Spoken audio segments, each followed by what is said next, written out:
మీ ఊరోళ్ళే? అవును సార్. ఇప్పుడు మేము డ్రోన్లతో రికార్డ్ చేస్తాము, నంబర్లు కూడా వచ్చేస్తాయి, వెహికల్ నంబర్లు కూడా. ఆ వెహికల్ని ఇంకా శాశ్వతంగా బ్లాక్ చేసేస్తాం, శాశ్వతంగా పోలీస్ స్టేషన్లో ఉండిపోతుంది. డ్రోన్లో నుంచి వెహికల్ నంబర్ కూడా వస్తుంది. వచ్చారు మమ్మల్ని పట్టుకున్నారు అదంతా అవసరం లేదేమో. పట్టుకోవడం, పరిగెత్తడం, దొరకలేదు నేను తప్పించుకొని పోయాను అని అట్లేం లేదు. డ్రోన్లో నుంచి నంబర్ కూడా క్యాప్చర్ అయిపోతుంది.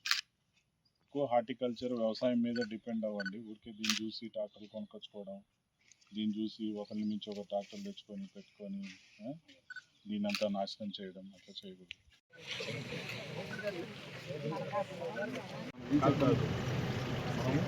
ఇక్కడ నుంచి మనం తీసుకునేది స్టాండ్ రివర్స్ కన్సర్వేషన్.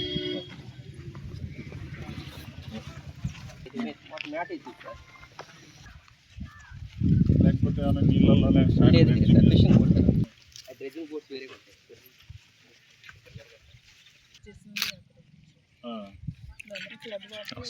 ఇప్పుడు ఇది అవును సార్. ఇది కాజీ మామూలుగా శ్రీకాకుళం ఉంటే అదే సార్ కృష్ణా డిస్ట్రిక్ట్, కృష్ణా జిల్లా శ్రీకాకుళం సార్. అది మామూలు ఇటు కాజీ మామూలుగా వెళ్తూ ఉంటాయి సార్ వెహికల్స్ కొద్దిగా వాటర్ తగ్గంగా. నేను అడుగుతున్నది ఇప్పుడు ఆ మేట ఏదైతే కనపడుతుందో అది మనకు రాదా? ఓకే, మనకి ఎక్కడ దాకా ఉంది? ఈ హైట్ గడ్డి ఉంది కదా సార్, ఇదంతా ఫ్లడ్లో కొట్టుకొచ్చిందా? ఇళ్ళల్లో సార్, ఇళ్ళలోది ఎరగదు. ఇళ్ళల్లోదా? అవును, మన వాళ్ళు వేస్తుంటారు. మన వాళ్ళు ఇక్కడ వాటర్ ఉంటే ఆడ పోసేసారు సార్.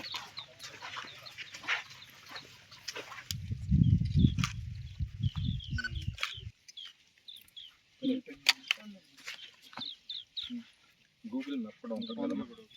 ఎన్ని హెక్టార్లమ్మా? 4.9 సార్. ఎందుకు 4.9 సిమిలర్ గా? అంటే 5 hectares దట్ పబ్లిక్ హీరింగ్ వెళ్ళాలి సార్. 4.99 అది లాజిక్. 4.9 రీచ్ కి ఎంత డిస్టెన్స్ వచ్చింది? అది అంటే ఎందుకు అంటే మనం అది మాత్రమే అని ఎందుకు ఇస్తున్నాం? ఇక్కడ అంతా ఉండదు. మేడం వాళ్ళ ఉద్దేశం ఏంటంటే సార్, దగ్గరలో స్ట్రక్చర్ ఉంది కదా సార్, మినిమం కిలోమీటర్ అన్నా సరే 500 meters నుంచి స్ట్రక్చర్ డైలీ